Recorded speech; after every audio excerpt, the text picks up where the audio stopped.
animal with you, then you stay with me. If you don't have an animal for sacrifice, then go and wear the ihram again with the niyyah of Hajj.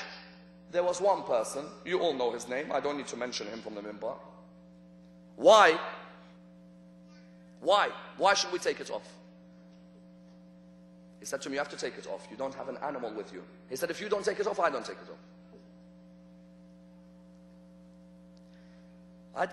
I wonder about those people who seek to defend him, who are Shia. They're the ones I worry about, not...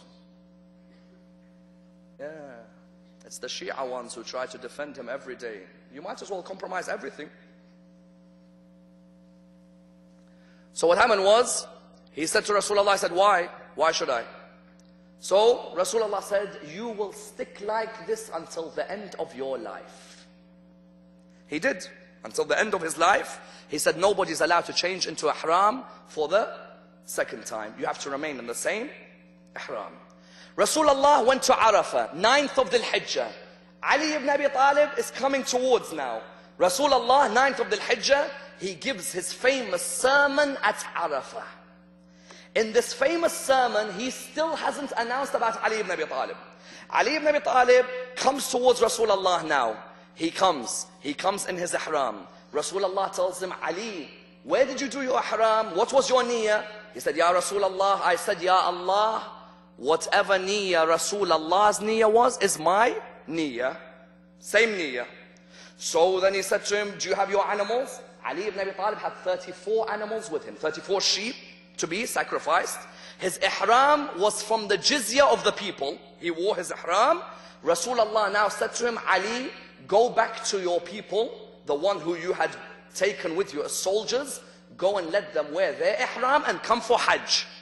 When he went back to his soldiers, he found all of them were already wearing ihram. Ali ibn Abi Talib said, why are you all wearing ihram? Where did you get your ihram from? They said, well, we took out the jizya and we just wore our ihram. Ali ibn Abi Talib said, do you think it's that easy that you can just take anything of the jizya which belongs to you? Anything of the spoils of war, you can just take it out like that? He got angry with them. That's why some of them went to complain to Rasulullah. They said to him, oh Rasulullah, Ali ibn Abi Talib is so-and-so a person. Ali ibn Abi Talib is so-and-so. A hadith narrate that one of them even said, Ali ibn Abi Talib, he took for him a slave girl. As the jizya, they say Ali ibn Abi Talib as the booty, he took a slave girl. Go and read Bukhari, Sahih al-Bukhari. In there it says, Khalid ibn al-Walid was angry with Ali ibn Abi Talib. Why? Because he said Ali ibn Abi Talib took for himself a slave girl. Anyway, they came to Rasulullah. Rasulullah became angry with them. He said, Ali ibn Abi Talib is part of me. Do not anger Ali ibn Abi Talib. Ali is with the truth and the truth is with Ali. On the 9th of Dhul Hijjah, brothers and sisters, Rasulullah gives the sermon at Arafah. Is this Ghadir? No. Ghadir is the 18th of Dhul Hijjah. We are still on the 9th of Dhul Hijjah. 9th of Dhul Hijjah, Rasulullah gives the sermon. What does he say? He talks about Tawheed, then about Salah, then about Saum, then about Hajj, then about Zakat. And then he says, respect your woman, treat them well, be sincere with each other. Your property and your blood, they are your honor. Make sure you treat each other with respect. He then said, there is no more retaliation of blood for my cousin Ibn Rabi'ah, and there is no more interest in what we earn, like my uncle Abbas has interest on what he's given. He said all of this, then he said, I leave behind for you two things. If you hold on to them, you will never go astray. The Quran and my Ahlul Bayt, my Ahlul Bayt, my Ahlul Bayt. Rasulullah said all this. After the 9th of Dhul Hijjah, they went to Mina, then they went to Muzdalifah, they completed Hajj. Now everybody's going back. As everybody was going back from finishing Hajj, Rasulullah called Ali ibn Abi Talib. When he called Ali ibn Abi Talib, this is the crunch point where people lose their debates. This is where people lose their debates. Why? Rasulullah said, Man kuntu mawla, fahada aliyun mawla. The word mawla has 23 meanings in Arabic. How many? 23. Mawla means friend.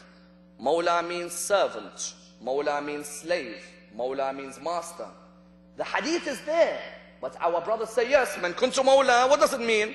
Man kuntu mawla means whoever I am the friend of, now Ali is the friend of. Before Rasulullah said man kuntu mawla, he put the word mawla into context. Why? Because any word which has a number of meanings needs to be put into context. That's why Rasulullah, what did he do? He said, Alastu awla bikum min anfusikum? Alastu awla. Am I not the first in authority? They said, Na'am ya Rasulallah.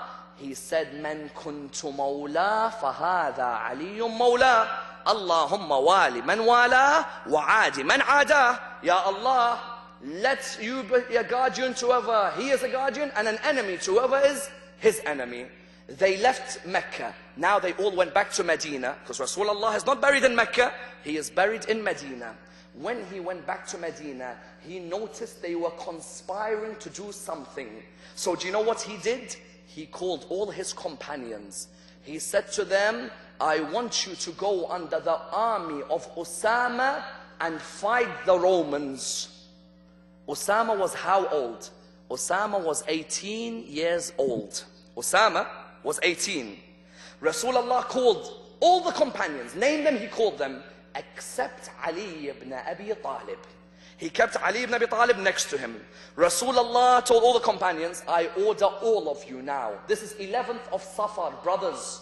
Rasulullah is nearly dead. He's near the time when he has died. 11th of Safar. He tells his companions, all of you have to leave Medina now. Nobody stays in Medina. You go and fight under Osama, 18 years old. Because Osama's father, Zayd, had been killed in the Battle of Mu'tah. The Battle of Mu'tah 3 years earlier. So he made Osama the commander. Do you know what some companions started saying? They said, you make us under the leadership of an 18-year-old? 18 years old, you make us under his leadership? Do you know this is something very important? Why? Because Rasulullah done some things on that occasion he's never done in his life before. The first thing he did on that occasion was that he said, oh, whoever does not go on Osama's army, la'na is given by me on them.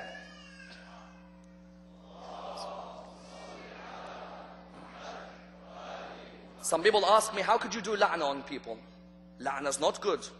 La'na's not right. We shouldn't do la'na. Again, the same school which compromises everything and we believe in. Same school.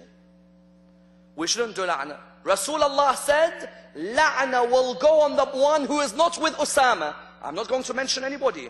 I want you to think about what happened. La'na is on the one who does not go with Osama. Number two, have you ever seen Rasulullah force anyone to go to war in your life? Have you ever seen Rasulullah when he went to Badr or he went to Uhud? Does he force people to go and fight? Never.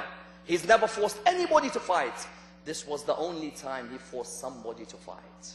He said to them, leave Medina and go. Do you know why? He wanted to make it easy for Ali ibn Abi Talib to become the leader. But did they leave Medina and go? No, they did not. That's why our brothers, they tell us, the sign of a Khalifa is that he led Salah. They say, because he led Salah, before Rasulullah died, he must be the Khalifa. He shouldn't have been there leading Salah. He should have been with Osama's army. The fact that he was leading Salah means he's put himself in his own hole.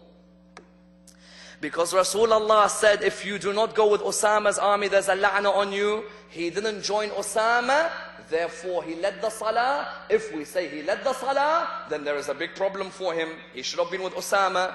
Did they go? No, they did not. They stayed. Rasulullah tried to write a will. They blocked him from writing his will. A hadith tell us Rasulullah died in the 11th year of Hijrah. He died. His relationship with Imam Ali was tested, but they remained together until the end. A hadith tell us he died because of poisoned meat which he was given after Khaybar. Khaybar happened in the 7th year of Hijrah. Rasulullah died in the 11th year of Hijrah. I don't know about you, but I've not seen meat take 4 years to kill me. Now, if it's something we're going to smile about, then what happened? That's a discussion for another occasion. I'll leave that to those of you who can see what happened when he died, to understand who were the cause of his death. And that's why Ali ibn Abi Talib's imamah was similar to Harun and Musa. In the same way, Rasulullah said, Ali is to me like Harun was to Musa, because whatever Harun and Musa faced, external, internal, with their own people, with their own relationship, Rasulullah and Ali ibn Abi Talib faced this. Ali ibn Abi Talib did not stop serving Islam. He kept giving to Islam either through his knowledge, or he kept giving to Islam through his leadership, or he gave to Islam through his sons. And what sons did he give us? He gave us Hassan ibn Ali, and he gave us Abu Abdullah. But as well, he gave us 4 sons who on the 10th of Muharram gave away everything they had for the religion of Islam. 4 sons that belonged to a lady by the name of al-Baneen. al-Baneen. Do you know when al-Baneen gave birth to Abu Fadl al-Abbas? When she gave birth to him, Ali ibn Abi Talib took Abu Fadl al-Abbas, he picked him up. When he picked him up, he kissed his hands. And he began to cry. al-Baneen asked, Ya Amir al-Mu'mineen, why do you cry when you kiss Abu Fadl's hands? He said, because one day these 2 hands of Abu Fadl will be sacrificed for my son Hussein. Abu Fadl al-Abbas, whenever Abu Abdullah needed water when he was young, Abu Fadl would always bring the water to Imam al-Hussein. There is an occasion once when Imam Ali asks Abu Fadl al-Abbas to bring water to Imam al-Hussein. When he is bringing the water, he's bringing it towards Imam Ali, he trips over. He trips over as he's bringing the water to Imam al-Hussein. As he trips over, Imam begins to cry. Why? Because he knows there will be a day when Abu Fadl goes to collect water for Abu Abdullah. And he knows there will be a day when that water does not reach Abu Abdullah. Abu Fadl al-Abbas, Imam Ali, when he was dying, he had a wasiyah. In his wasiyah, he said to Sayyidah Zainab, I want you to serve Imam Hassan. He said to Kulthum, I want you to serve Imam Hassan. He said to Imam al-Hussein, I want you to serve Imam Hassan. al-Baneen came to Amir al-Mu'mineen when he was dying. She said, Amir al-Mu'mineen, do you mind if I ask you for a request? He said to al-Baneen, what is it? She said, Abu Fadl al-Abbas is sad because you've called all your children except him. He said, my son Abbas, come near me. He brought Abbas near him. He took his hands. He said, Abbas, all of these, they have to serve Imam Hassan, whereas you have to serve Imam al-Hussein. From a young age, he was taught this. And that's why Abu Fadl al-Abbas occupies a prominent position on the 10th of Muharram. On the 10th of Muharram, he had seen all the companions of Imam al-Hussein. He saw them all killed. And so what happened was, he would keep coming to Imam al-Hussein. He would say, Abu Abdullah, let me fight. Abu Abdullah would tell him, wait. He would ask again, he would tell him, wait. On the night of the 10th of Muharram, Shimr bin Dil-Jawshan was the cousin of Abu Fadl al-Abbas. Shimr was the cousin of Abu Fadl al-Abbas. Shimr came outside the tents. He said, where are the sons of my cousin al-Baneen? Where are her sons? Let them come out. Abu Fadl al-Abbas sat in the tent. He didn't want to answer Shimr. Shimr again said, where is Abbas and his brothers? Let them come out. Again, he didn't want to answer. Abu Abdullah, with all his akhlaq, he said to Abu Fadl, he said, Abu Fadl, I know Shimr is a fasiq. But Abu Fadl, Shimr, go and answer him. Abu Fadl al-Abbas came out of the tent. Shimr said to him, Abbas, I am offering you and your brothers immunity because you are my cousins. Abu Fadl said, you offer me immunity while the son of Fatima al-Zahra has no immunity. He said to him, Shimr, may Allah curse you for your stand. You are not related to me at all on this day. The next day, Abu Fadl al-Abbas, he would ask Abu Abdullah to let him fight. He saw Habib ibn Mudahir die. He saw Hur bin Yazid al-Riyahi die. He saw Muslim bin Awsaj die. He saw all of them die. He came to Abu Abdullah, Ya Abu Abdullah, let me fight. Abu Abdullah still said to him, remain patient, O Abu Fadl. Until Abu Fadl al-Abbas then saw Sukayna. Sukayna came towards her father. She said to her father, oh my father, the thirst of Karbala